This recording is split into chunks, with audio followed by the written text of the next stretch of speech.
नमस्कार, मैं हूं संजय शर्मा। आप देख रहे हैं 4 PM न्यूज नेटवर्क। मैं आज एक 92 बैच के एक आईपीएस अफसर से आपको मिलवाना चाह रहा हूं। मैं जो ये संबोधन करूंगा ये उनको अच्छा नहीं लगेगा, लेकिन वो उत्तर प्रदेश के सबसे खुराफाती आईपीएस माने जाते हैं। खुराफाती से समझ शब्द आते ही आपके दिमाग में नन का नाम गूंज गया होगा। मैं बात कर रहा हूँ अमिताभ ठाकुर की। योग्यता इतनी कि शायद ही किसी आईपीएस में मिले, और खुराफात इतनी कि प्रदेश का डीजीपी और प्रमुख सचिव गृह तक इनसे कांपता है। तो इनकी योग्यता और इनकी खुराफातों के बारे में आज इनसे ही बातचीत करते हैं। शुक्रिया अमिताभ जी, माफ़ी चाहूँगा मैंने आपके लिए ये शब्द इस्तेमाल किया, लेकिन ये शब्द कॉमन है, सामान्य है। मैं जानना चाहता हूँ, एक नॉर्मल आईपीएस होता है, अपनी ज़िंदगी आराम से बीतता है, बड़ी बड़ी चमकदार गाड़ी में घूमता है, ज़िंदगी बीतता रहता है। आपने ये जो लाइन पकड़ी है, ट्रैक पकड़ा है, आप हर जगह अपनी खुराफात करते हैं, इसके पीछे कारण क्या है? जी, देखा जाए आपने जो एक शब्द प्रयोग किया खुराफाती, तो मुझे याद आ गया। मैं आईआईटी कानपुर से पढ़ा हूँ। एक बार आईआईटी कानपुर ने मुझे बुलाया था एक एल्युमिनस मीट में। तो उस दिन पता नहीं कैसे ये शब्द खुराफाती शब्द ही मेरे मुंह से निकला था, और मैंने यह कहा था कि इंसान को खुराफात करने की बहुत ज़्यादा ज़रूरत है, और संभवतः हम लोग का जो देश समाज है, जो स्थितियाँ हमारे यहाँ हैं, वहाँ खुराफाती होने और खुराफात करने की बहुत अधिक आवश्यकता है, ऐसा मैंने उस दिन कहा था। आज आपने वही शब्द का दोबारा प्रयोग कर दिया, तो मुझे वो बात याद आ गई। उस चीज़ को वहाँ जो आईआईटी के जो जो लोग थे, जो कई बड़े बड़े पदों पे थे, विदेशों में थे, उन्होंने भी उस खुराफाती शब्द को काफ़ी अप्रिशिएट किया था। मुझे लगता है कि जो खुराफाती का नेगेटिव कोनोटेशंस हैं, उसके साथ साथ हमें यह देखना चाहिए कि हम लोग को खुराफात का अर्थ क्या हुआ। खुराफात का जहाँ तक मैं समझ पा रहा हूँ, हम लोग के देश में जो व्यवस्था में जो तमाम खामियां हैं, जिनके बारे में आप जानते हैं, आप पत्रकार के रूप में जानते हैं, हम अफसर के रूप में जानते हैं, राजनीतिक लोग बोलते हैं, सामाजिक चिंतक बोलते हैं, अकादमिशियन बोलते हैं, आम आदमी बोलता है, कई ऐसी विसंगतियां हैं, कष्ट है, दुख है, जो लोगों को परेशान कर रही हैं। एक कहावत हम लोग क्या बहुत अधिक चलता है, you show me the man, I will show you the rule. आप आदमी को ले आइए, मैं कानून दिखा दूंगा। तो यह जो स्थितियां हैं, वह स्थितियां बदल सकें। ये नहीं हो सके कि हर आदमी के लिए एक तरह का कानून है। यह नहीं कि आपको देखा तो दुआ सलाम करने लगे और हमको देखा तो तुरंत बदल गए। उदाहरण के लिए मैं एक चीज़ और कहना चाहूँगा। जैसे मेरे एक बैचमेट है, मुझे बताया गया कि वो कहीं एसएसपी थे, और उनको एक दिन यह हुआ कि नहीं, मैं थाने में जाके चेकिंग करूँगा कि क्या हो रहा है, एफआईआर लिखा जा रहा है कि नहीं लिखा जा रहा है। और वो थाने में गए, और मैंने सुना कि थाने वालों ने उनकी पिटाई कर दी, और जैसे ही मालूम चला कि एसएसपी है तो उनके पाँव पे लेट गए। तो ये जो दोहरापन है कि जो एसएसपी नहीं है तो मार भी खाएंगे, और जब एसएसपी हैं तो बिल्कुल दंडवत रहेंगे। इन स्थितियों से मुझे कहीं ना कहीं धीरे धीरे कहीं ना कहीं ये बातें अंदर रही होंगी, और समय के साथ मुझे वितृष्णा हुई, और मैं उस लीक पर बढ़ता गया, और इसमें कोई शक नहीं। और मुझे अपने आप में इस बात पे मैं आपका धन्यवाद देता हूँ कि आपने शब्द का प्रयोग किया। लोग कहते हैं मैं खुराफाती हूँ, और मैं इस शब्द पर गर्व करता हूँ, और मैं चाहता हूँ कि मेरी तरह के खुराफाती अधिक संख्या में लोग होंगे। अमिताभ जी, आप आईआईटी कानपुर के प्रोडक्ट हैं। आईआईटी कानपुर का प्रोडक्ट होना भी अपने आप में बहुत सम्मान की बात है। उसके बाद नौकरी में आते आते एक विवाद शुरू हुआ था, आपने कैट क्वालिफाई कर लिया था। वो भी अपने आप में एक बहुत बड़ी बात थी। कैट एक बहुत टफ एग्जाम होता है। सुना था तब सरकार ने छुट्टी उट्टी नहीं दी थी, वो बड़ा चर्चा में आ गया था। वो क्या मामला था?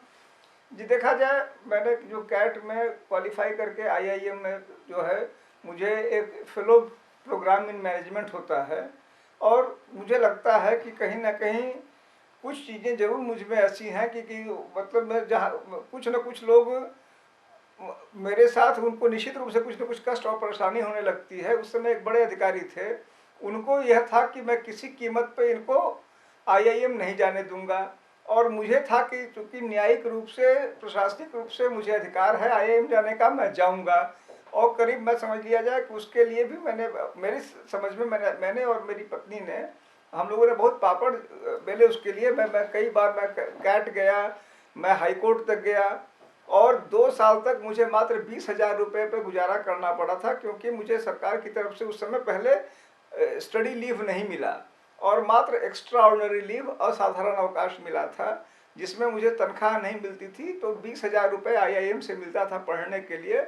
उसी 20,000 में मुझे और मेरे परिवार को आईआईएम में गुजारा करना पड़ा था। वहाँ एक घर मिल गया था, और उस दौरान मैंने अपने दोनों बच्चों की पढ़ाई के लिए, वहीं बगल में एक स्कूल था, कोई शुक्ला जी थे प्रिंसिपल, उनको उससे मैं मिला, उनको कहा कि भैया मैं तुमको फीस नहीं दूंगा। मैंने साहब कहा कि फीस नहीं दूंगा और इन बच्चों को निःशुल्क पढ़ाओ।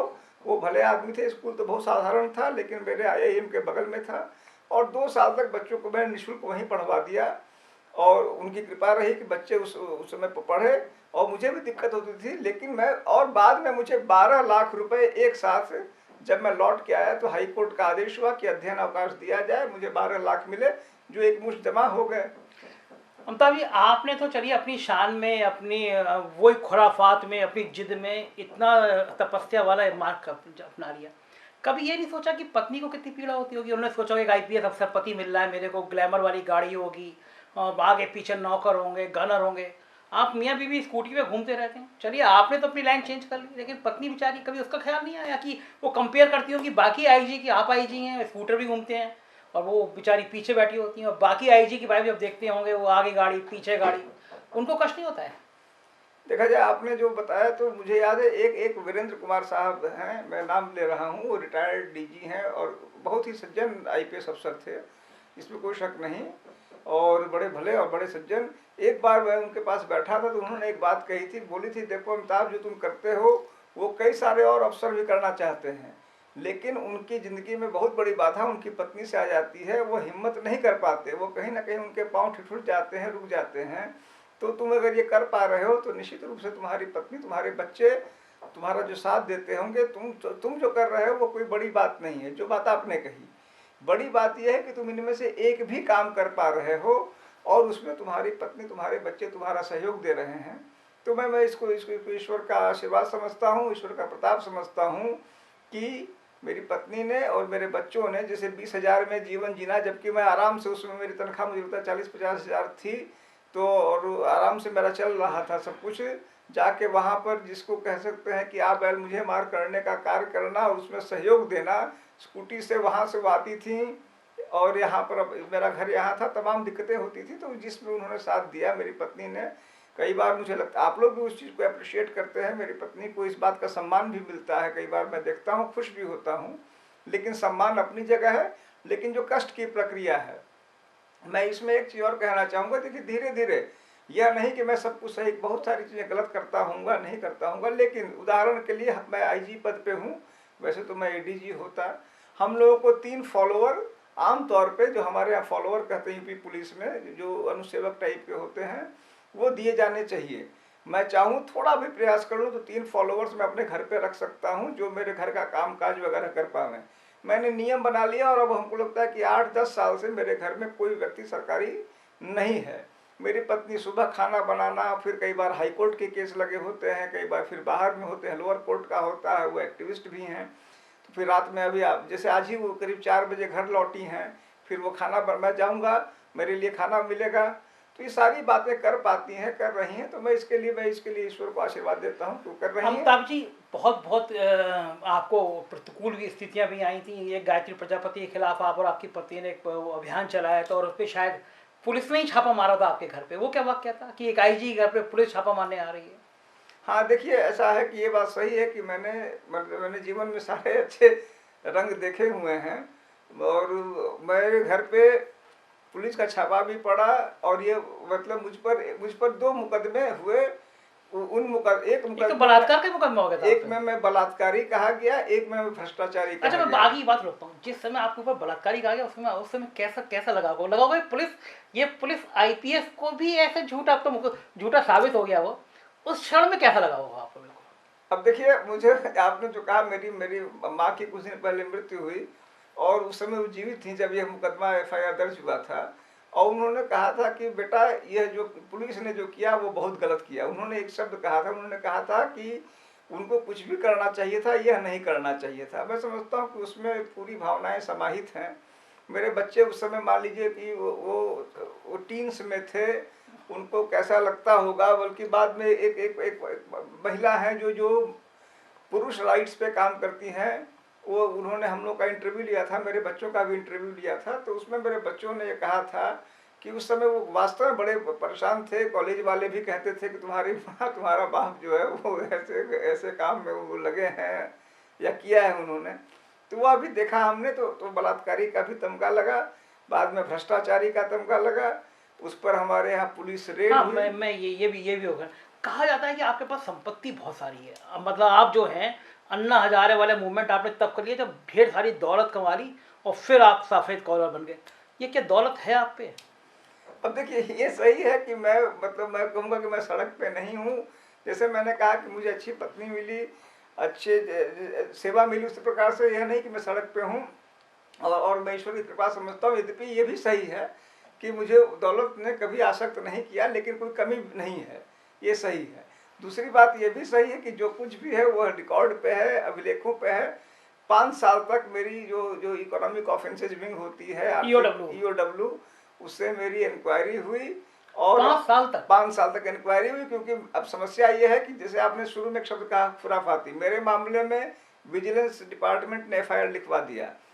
तो ज़्यादातर होता है कि आदमी नतमस्तक हो जाए। मैं उस जो चीज़ गलत नहीं होता उसमें मैं नतमस्तक नहीं होना चाहता, न हो पाता हूँ। तो समस्या ये आ गई थी कि मैं कह रहा था कि जिसने एफआईआर लिखवाया उस पर कार्रवाई हो। तो इस चक्कर में इतने दिन तक वो मुकदमा पेंडिंग रहा, 5 साल तक पेंडिंग रहा, और उसमें पूरे में मुकदमा को इन्वेस्टिगेशन जल्दी हो। सामान्य तौर पर आप भी जानते हैं कि जब जब प्रिवेंशन ऑफ करप्शन एक्ट वगैरह के मुकदमे होते हैं तो जो जो प्रतिवादी होता है, अभियुक्त होता है, वो भागा फिरता है। वो सोचता है कि इसको पेंडिंग में डलवा दें, क्योंकि उसको कहीं ना कहीं लगता है कि फंस जाएंगे। मेरे मामले में मैं ही हाई कोर्ट गया कि जल्दी विवेचना हो, जल्दी विवेचना हो। और मैं उसके बाद कंटेम्प्ट में गया। कंटेम्प्ट में जो है उसमें प्रमुख सचिव को अपीयरेंस की बात आ गई, तब जाके मेरा मुकदमा खत्म हुआ। और यह पाया गया कि ईश्वर की कृपा वहाँ नहीं थी, वहाँ एक फैक्ट था कि मेरी आय से संपत्ति काफ़ी कम थी, वो फैक्ट पाया गया और उसके आधार पर मुझसे एक्सोनरेट हुआ। तो जिन्होंने ये जांच कराई थी उनको आपने माफ़ कर दिया या उनकी भी फिर जांच कराई आपने? नहीं, मैंने उस संबंध में, चूंकि मैंने दे रखा है उनके खिलाफ कार्रवाई करने की, क्योंकि मेरा मेरा मैंने जो अपना अच्छा या बुरा जो पथ चुना, उसमें यह एक प्रमुख मुद्दा है। अकाउंटेबिलिटी और ट्रांसपेरेंसी में मुख्य रूप से उस पर काम करता हूँ अपनी समझ से। और अकाउंटेबिलिटी का अर्थ मैं ये मानता हूँ कि प्रशासनिक अफसर यदि किसी अन्य कारणों से कोई काम करता है तो उसको उसके लिए अकाउंटेबल होना चाहिए। मुझ पर लागू है, सारे प्रशासनिक अफसरों पर लागू है, मेरा मानना है। तो जिसने किसी के कहने पर मुझे फंसाया, मेरा मानना है कि उसको दंडित होना चाहिए। लेकिन तभी लोग कहते हैं अगर आपसे प्यार से भी कोई बात करे तो पता नहीं आप किस रूप में ले लेते हो। नेताजी ने आपको धमकाया तो नहीं था, आपसे प्यार से बात करी, आपने उनके ऊपर मुकदमा लगा दिया। मैं एक खास इंसिडेंस पे मैं और कोई टिप्पणी करना उचित नहीं समझूंगा, क्योंकि वह वृद्ध नेता है, वो मुझे लगता है कि मैं उस पर कोई और टिप्पणी करना उचित नहीं समझूंगा। अच्छा, अब आपके संग के सब लोग एडीजी हो गए, आप आईजी हैं अभी तक।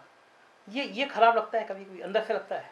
देखिए, हाँ, खराब इस सेंस में तो लगता ही है, क्योंकि हमारे यहाँ वर्दी पहनना पड़ता है और कुछ ओकेजन्स पे तो पहनना भी पड़ता है। और पुलिस विभाग में आप जानते हैं, आपके तो कई मित्र हैं विभाग में, आप जानते हैं कि यहाँ पर वर्दी यहाँ जो लगा होता है उसी के हिसाब से गर्मी भी ऊपर नीचे होती है। तो मेरी गर्मी तो मेरी गर्मी वैसे ही बहुत कम रहती है। और लेकिन भाई मान लीजिए मेरा हल्का बिल्ला होता है, सामने वाला का भारी बिल्ला होता है, तो मुझे यूँ देखता है कि ये जो है ये तो बड़ा नीचे टाइप का चीज़ है। तो ऐसी ऐसी कई बार मुझे देखने का मीटिंग होती है, कोई सामूहिक जगह होती है, तो उसका अनुभव होता है। और लेकिन ये भी है कि फिर मैं सोचता हूँ कि मुझे किसी डॉक्टर ने नहीं कहा था कि मैं ये रास्ता चुनूँ, किसी डॉक्टर ने नहीं कहा था। मैं आमतौर पर मैं स्वस्थ ही हूँ, अपनी इच्छा से मैंने ये रास्ता चुना। तो इसके साथ जो अच्छाइयाँ हैं बुराइयाँ हैं, दोनों को मुझे स्वीकार करना चाहिए। अरे अब कभी जब बहुत परेशान होते हैं, जैसे मान लीजिए फाइनेंशियली परेशान हो गए, विजिलेंस की जांच चल रही है, घर पे छापा पड़ रहा है, मतलब एक आईपीएस की ज़िंदगी में कभी संभव नहीं होता ये सब चीज़ें। आप 5-6 जिलों के एसएसपी रहे आपने, तो कभी कभी कभी ख्याल अब इस दौर में आया कि यार वो सुविधाजनक ज़िंदगी ज़्यादा अच्छी थी, ऐसा लगा कभी? नहीं भाई साहब, सबके बाद भी ये कभी नहीं मुझे लगता है कि मतलब यह जरूर लगता है, आपने एक बड़ी अच्छी बात कही, ये जरूर लगता है मुझे आपके सामने स्वीकार करने में कष्ट नहीं कि मैं जब शुरू की नौकरी में मैं कुछ कमज़ोर एसपी था। मुझे उस चीज़ के लिए अपने पर अफसोस होता है। मुझे ऐसा लगता है जैसे कि एक जगह मैं बस्ती में था, मुझे लगता है कि वहाँ एक स्टेट मिनिस्टर थे, मुझे लगता है कि उनके साथ और उनके एक भाई थे, उनके साथ बहुत ही सख्त कार्रवाई मुझे करनी चाहिए थी। मैं कहीं ना कहीं हिचक गया, मेरे डीएम ने मुझे रोक दिया।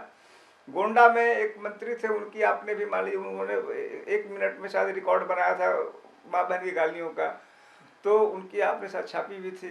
तो मुझे लगता है कि उस जगह में मैं कुछ ना कुछ हिचक गया था। मैं शुरू में कुछ कमज़ोर था और उस हद तक मैं नहीं, मतलब जो आज मुझे लगता है कि जो मुझे करना चाहिए था। तो अगर मुझे अफ़सोस होता है तो यह अफ़सोस होता है कि जिस समय मुझे और सख्ती से काम करना चाहिए था, मैं उस सख्ती से काम नहीं कर पाया। और मैं ये सोचता हूँ कि यदि मान लीजिए और मुझे जो भी कष्ट इधर हुए, मैं उसको इस तरह लेता हूँ कि वो ईश्वरीय प्रावधान यही है कि यदि मैं उस समय और ज़्यादा अच्छे से काम किया होता तो मुझे कष्ट नहीं होता।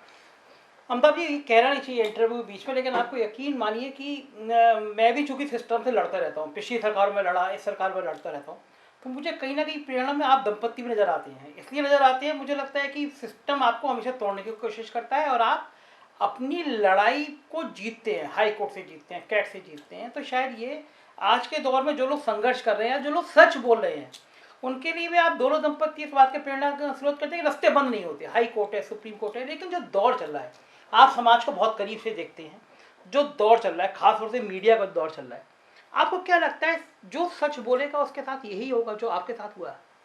हाँ, ये मुझे ऐसा दिखा, इसमें कोई शक नहीं कि होगा वही। लेकिन देखिए, अब मैं, वह एक बात है, लेकिन उसके दो तीन पहलू और हैं। दूसरा पहलू ये है कि यह बीमारी है। जैसे मैं अनुभव करता हूँ कि आपको ये बीमारी है, आप इसको माने, आपको भी बीमारी है कि जो आपको सही लगेगा बोल देते हैं। आप बहुत चीज़ लिखते हैं, मैं देखता हूँ कि कई और लोग नहीं लिखते हैं, उनको उनसे मतलब नहीं है, वो मुझे कई बार लगता है कि वो विज्ञप्ति आधारित चीज़ें लिख देते हैं। तो आपकी बीमारी आप कहाँ ले जाएंगे, वही हालत हमारी है, एक पहलू। तो जो बीमारी से आप ग्रसित हैं, उस बीमारी से मैं ग्रसित हूँ। दूसरी बात मुझे लगता है उसके साथ साथ कि हार और जीत दोनों होती रहती है। आपने कहा मैं 10 काम करता हूँ, उसमें से 8 बार मुझे असफलता मिलती है, लेकिन मैं उसको नहीं देखता। मैं जो 1 या 2 सफलता है उसी को देखता रहता हूँ, चलते रहता हूँ। तो मेरे ख्याल से यही कारण है कि बच्चे भी आपके इतने अच्छे स्टेब्लिश हो गए। तो लोग तरसते हैं कि बच्चों ने टॉप किया। क्या क्या कर रहे हैं आजकल बच्चे? जी देखिए, बच्चे मेरे सब मतलब अच्छे किए हैं, बुरे किए, लेकिन ये जरूर है कि वो मेहनती हैं। और मैं उनसे यही कहता हूँ, देखिए उसमें से अपना दोनों जिससे मान लीजिए पढ़ रहे हैं, एक जो बड़ी लड़की है वो पीएचडी कर रही है इंटरनेशनल लॉ में। छोटा वो साउथ एशियन यूनिवर्सिटी है दिल्ली में, वहाँ से। छोटा लड़का जो है वो जेएनयू में अभी पीएचडी में गया है, वो भी इंटरनेशनल लॉ में कर रहा है। दोनों ये कॉम्पिटिटिव एग्जाम्स वगैरह की भी तैयारी कर रहे हैं, अपना प्रयास कर रहे हैं, मेहनत कर रहे हैं। हमारी उनसे एक ही मांग रहती है हमेशा कि ईमानदारी के साथ अपना जीवन जिए, और जो भी हम थोड़ा बहुत उनको मैंने हम जो कर पाए हैं उससे आगे बढ़ें, ये मैं उनसे अनुरोध करता हूँ, उनसे अपेक्षा करता हूँ। अमिताभ जी, जो नए लड़के खासतौर से आईपीएस हो रहे हैं, आप देख रहे होंगे काफ़ी सारी घटनाएं हो रही हैं। मणिलाल पाटीदार, वो वसूली कर रहे थे, फरार हैं आजकल। ये जो नए नए आईपीएस लड़के हो जा रहे हैं और वो सीधे क्रिमिनल होते जा रहे हैं। जो पुलिस में जो एक नॉवेल आया था वर्दी वाला गुंडा, हम नाम नहीं लेना चाह रहा मैं कुछ अफसरों का, लेकिन वो उत्तर प्रदेश में वर्दी वाले गुंडे बन गए हैं। ये समाज के लिए खतरनाक नहीं है क्या? बिल्कुल, आप सही कह रहे हैं। मैं तो देखिए, आपने कहा, एक सज्जन है जो कई सालों से एक ही पोस्ट पे तैनात है, वो बड़ा प्रभावशाली पोस्ट है। तो मुझे लगता है कि कई बार उनकी वीरगाथाएं सुनते रहता हूँ। मुझे तो कई बार ऐसा लगता है कि मैंने वो अब क्या कहा जाए कि मतलब कि बिल्कुल कई बार चीज़ें बड़ी प्रायोजित टाइप की लगने लगती हैं, और ऐसा लगता है कि वर्दी का जो उद्देश्य है, वर्दी का उद्देश्य है आम जन की निष्पक्ष और निष्क्रिय भाव से सेवा करना, यह नहीं कि किसी खास एजेंडा से काम करना। तो जो एजेंडा आधारित जो लोग काम करने लगते हैं और अपने आप को सफल भी मानते हैं, बड़ी ऊंची नाक भी रखते हैं, तो ये खतरनाक तो है ही है। अमिताभ जी, आप देश की मीडिया में छाए रहते हैं, आज तक जैसे चैनल आपको बिठा के डिबेट में बिठाते हैं। लोग कहते हैं कि अगर यही रवैया रहा तो आप नौकरी छोड़ कर राजनीति में आ सकते हैं। ऐसा कि यह नहीं कि मैं राजनीति में जाना, मुझे कोई खिलाफ नहीं हूँ, लेकिन मुझे कुल मिला के लगता है कि अगर मुझे कोई चीज़ दिल से पसंद है तो वह एक्टिविज़म पसंद है। क्योंकि राजनीति में भी वही लल्लो चप्पू करना ही पड़ता है, आगे पीछे जाना पड़ता है। तो मुझे लगता है कि मैं, या तो हो सकता है कि अगर मैंने कभी वॉलंटरी रिटायरमेंट लिया या ये यूं ही रिटायर हुआ, या सेवा से कभी मान लीजिए निकाल दिया गया, ये भी मेरे लिए संभव बात नहीं। तो जो भी स्थितियाँ होंगी, तो मैं, यह जरूर है कि राजनीति में जाऊँ न जाऊँ, एक्टिविज़म में जाऊँगा। हो सकता है राजनीति में भी चला जाऊँ, लेकिन मेरा मन बसता है एक्टिविज़म में। जिसको जो शब्द आपने कहा मैं वहीं से कहूँगा कि जो खुराफात मैं करता हूँ, उन खुराफातों को सारे कष्टों और सारे सुखों के साथ मैं कर पाऊँ, मेरी वास्तविक इच्छा यही है। एक आखिरी सवाल, पूरे आईपीएस सिस्टम को सुधारने के लिए एक मूल बात कौन सी है जो आईपीएस को समझानी चाहिए? देखिए, मुझे लगता है कि आईपीएस के लिए जो सबसे ज़रूरी चीज़ होनी चाहिए वो ये कि जो नियम बने हुए हैं, ये उन नियमों का पालन हम करें और हम अपनी निष्ठा केवल और केवल नियमों के प्रति रखें, व्यक्ति विशेष या पार्टी विशेष के प्रति। बहुत बहुत धन्यवाद अमिताभ जी हमसे बात करने के लिए। तो ये थे अमिताभ ठाकुर। आपने सुना, एक आईआईटी किया हुआ नौजवान जिसने आईपीएस क्वालिफाई करने के बाद कैट निकाला, आईआईएम किया, और इस आईपीएस अफसर ने उत्तर प्रदेश के डीजीपी, उत्तर प्रदेश के अपर मुख्य सचिव गृह, जिनके मारे आईपीएस कांपते हैं, उनको पसीने छुड़ा दिए। कई बार हाई कोर्ट ने उनको तलब किया, जुर्माना लगाया। अमिताभ ठाकुर की ड्राफ्टिंग, अमिताभ ठाकुर के लेटर, अमिताभ ठाकुर को सिस्टम के खिलाफ लड़ने की कुव्वत ने दिखा दिया है कि अगर कोई आईपीएस अपने दम पर आ जाए तो सिस्टम के गलत लोग कैसे कांपते हैं। मुझे उम्मीद है इस आईपीएस का ये इंटरव्यू आपको पसंद आया होगा और आप कामना करेंगे कि हमारे समाज में आईपीएस ऐसे ही बने जिससे जो वर्दी वाले गुंडे की छवि है वो तोड़ा जा सके। Thank you. अगर आप बेबाक और निष्पक्ष खबरें देखना चाहते हैं तो हमारे चैनल को सब्सक्राइब करें और बेल आइकन को दबाएं।